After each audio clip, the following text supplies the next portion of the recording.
Star walkers club ఆధ్వర్యంలో అల్వార్ దాస్ వర్ధంతి వేడుకలు. ఆరోగ్య ప్రదాతగా నడవండి, నడిపించండి, సమాజ్ స్థాపనకు నాంది పలకండి అంటూ నినాదాలు చేసి వాకర్స్ ఇంటర్నేషనల్ సంస్థను స్థాపించిన స్వర్గీయ సుంకరి అల్వార్ దాస్ 23వ వర్ధంతి వేడుకలు. ప్రతి ఇంట్లో ఎవరైతే వాకింగ్ చేస్తూ సరదాగా కార్యక్రమాలు చేస్తూ నడుపుతునే వాళ్ళే జీవితం ఆనందంగా ఉంటుంది. మిగతా వారు ఉన్నప్పుడు కూడా ఏదో ఒక సమయంలో మాత్ర అనేది ట్యాబ్లెట్ మందులు అనేది వాడడం జరుగుతూ ఉందని నేను గమనిస్తూ ఉన్నాను.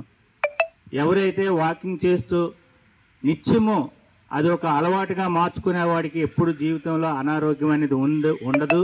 100 ఏళ్ళ పైబడి వాడి జీవితం కూడా ఉంటుంది. ఈ మధ్యన చాలా టీవీ ప్రోగ్రామ్స్, టీవీ 9 కొన్ని టీవీల్లో కూడా చూసాం. 120, 110, 115 సంవత్సరాలు బతికేవారు ఏంటంటే యోగా చేసేవాళ్ళు, వాకింగ్ చేసేవాళ్ళని. ఇంకొద్దిమంది ఇండియన్ ఆర్మీ లాంటి వాళ్ళ ఎక్సర్సైజ్ చేసేవాళ్ళే ఆ రకంగా 100 ఏళ్ళ పైబడి శత జయంతి జరుపుకుంటూ 100 ఏళ్ళ పైబడి జీవిస్తూ ఉన్నారు. అది చాలా మంచి ఆలోచన. అనేక రకాలుగా వ్యాపార, ఉద్యోగ, వ్యవసాయ అనేక రకాలుగా మానవుడు బిజీగా ఉన్నప్పుడు కూడాను కొంతమందికి వ్యవసాయదారులు లాంటి వాళ్ళకి అవసరం లేకపోవచ్చు. కానీ నిత్యము వ్యాపార, ఉద్యోగం చేసే వాళ్ళకి మాత్రం ఖచ్చితంగా వాకింగ్ అనేది అవసరము. మరి ఆ రోజు మహానుభావులు మన దాసు సూచించినటువంటి విధాత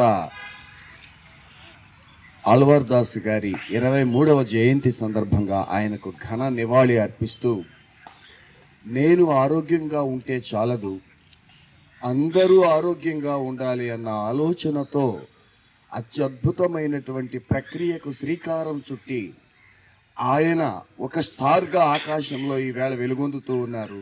ఆ ధృవతార యొక్క అనుయాయులు, ఈ స్టార్ క్లబ్ లాంటి వాళ్ళు భారతదేశంలో ఎందరో ఆవిర్భవించారు.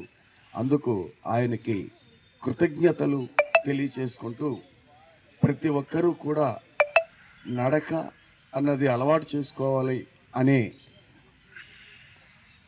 చిత్రాన్ని భగవంతుడు ఎప్పుడూ ప్రతిపాదించినా, వరం అందించినా, తెల్లవారి నడిచే నడకకు ఆరోగ్యానికి అనుబంధం, సంబంధం ఉంది అని చెప్పి సూచించినటువంటి మహానుభావుడు అల్వార్ దాస్.